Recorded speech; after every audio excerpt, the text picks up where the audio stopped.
माफ करी मंत्री जी, हम कानून से तो खेल सकता नहीं, बाकी कानून के खिलाफ नहीं खींचा सकत। ना हमार पावर ना अपने के पैसा कौनो काम नहीं आएगा यहाँ, क्योंकि वो कोर्ट मैरिज है। अगर उन लोगों को थोड़ा सा भी तकलीफ हुआ ना तो जेल में आपके बहुत तकलीफ होगा।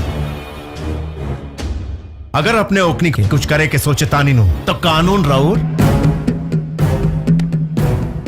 बैंड बजाते।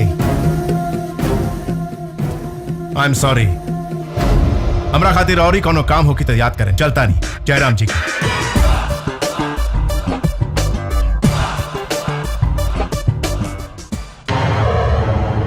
और खिलाई पिलाई जब काम के बेरा आइल तब मुंह फेर के चल गए कुत्ता साला।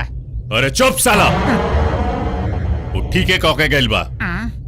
जबरदस्ती करम तो वो फंसी और हमाऊ हमनी के कुछ और सोचे के पड़ी।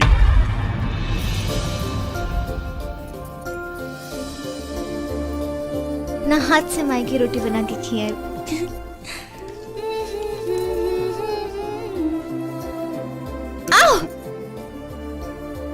ई का करता? आज मूड बड़ी खराब बा। अभी हम रोटी बनाओ तानी। जाओ। सुना, अगर ना देबू तो मूड खराब हो जाए, फिर भेटो ना करब, जान लिहा। का चुम्मा चाहिए?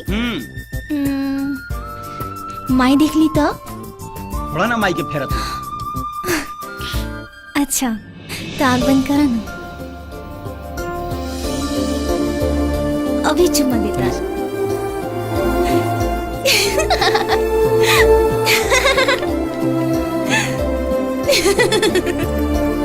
आटा, हम तारा से चुम्मा मंगनी है, अब दिखाओ तनी कैसे चुम्मा लेगा।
माई जल्दी आई। कौन है रे? माई।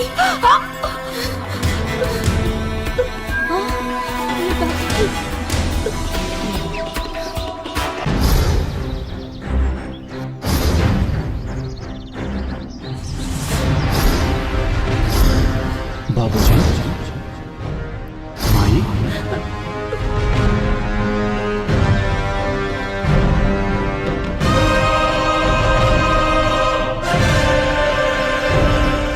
चला सुल्तान, गोली गोली चला।